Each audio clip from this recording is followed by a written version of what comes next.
Alright, so the oil is pretty much drained as much as it's going to drain at this point. This is a good time to kind of inspect your oil. You know, like I said earlier in the video, you want to look for water, anything crazy.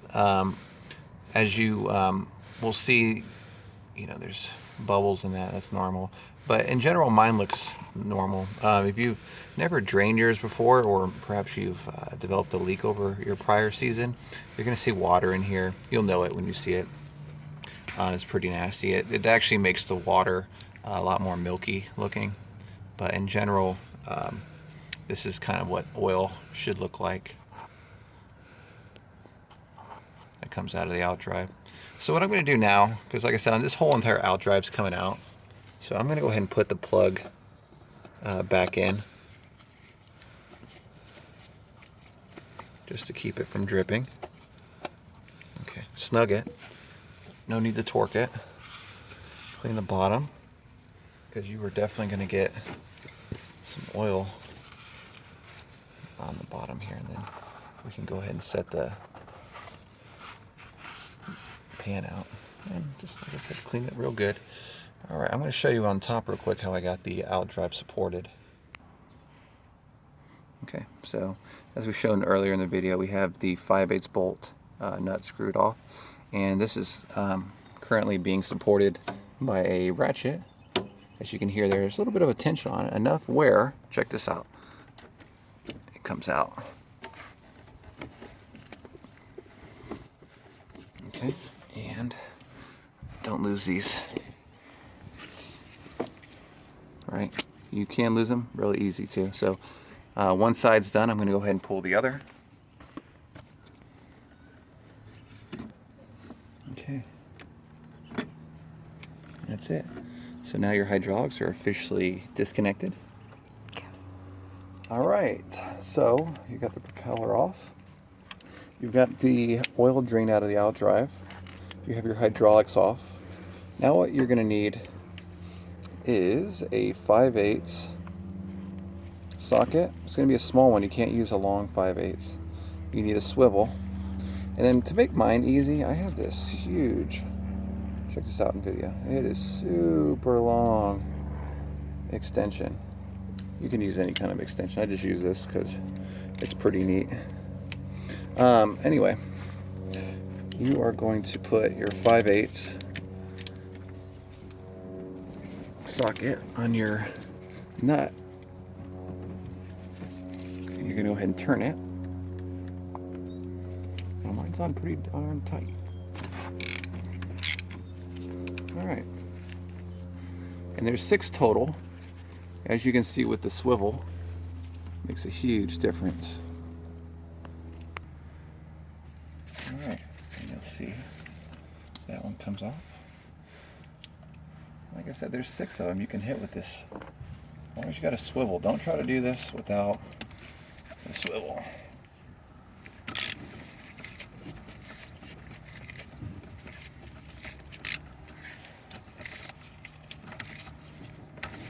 Okay, and we got one more, and then don't forget the other 3 on the side.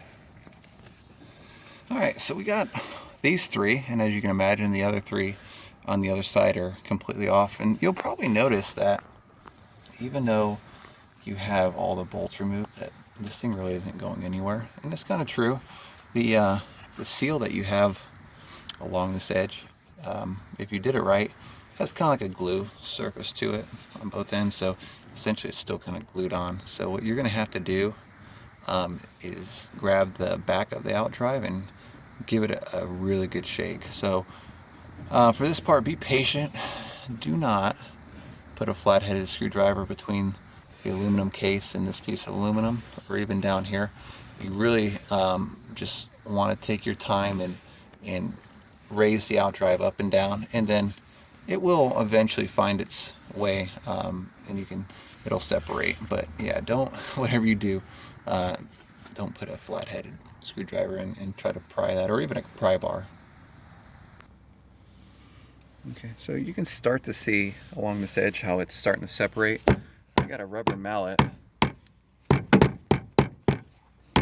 and I've been kind of hitting it around the sides to kind of help loosen things up. Don't use a regular hammer, bad idea. I'm going to show you the left side. Okay, and it's kind of separating a little bit on this side too, so you can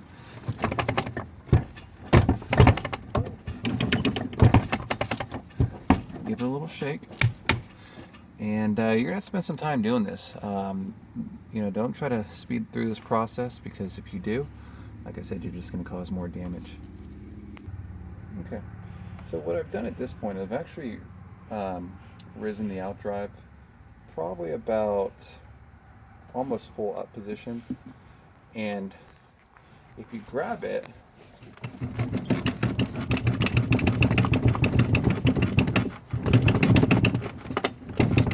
kind of shake it back and forth, you can see it start to separate more and more. And you know, like I said, don't expect this to be a speedy process, because it takes time.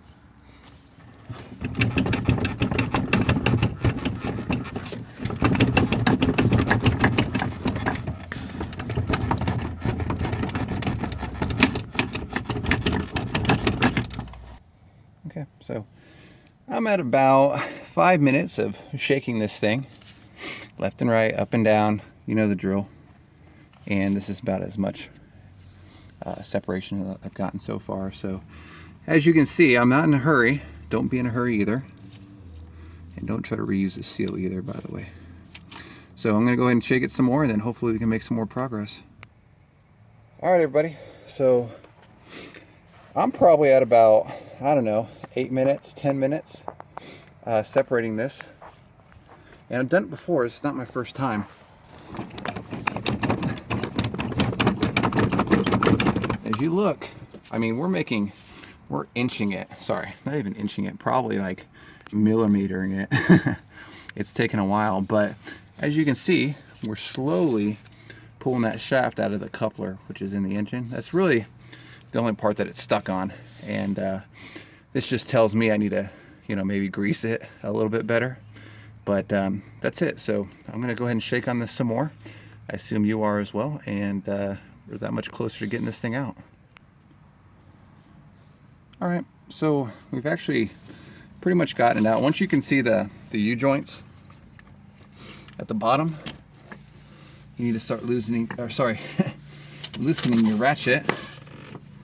And don't let your hydraulics sit, or sorry, not sit, but just lean like that. So what I'm gonna do, I'm going to readjust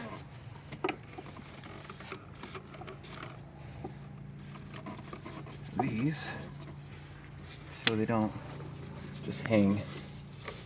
It ruins your hoses. You definitely don't want to do that. Okay, well, so at this point, we're pretty much ready to take the Outdrive completely out. All right, and so you can see this is where your U-joints are. This is going to be your dry shaft, so to speak, and we'll start getting into a little bit more detail. But I'm going to go ahead and lift this thing out and set it down. Okay, so this is your Outdrive, completely removed. Pretty easy, right? And then take a look over here. You'll see the hydraulics they're sitting upright.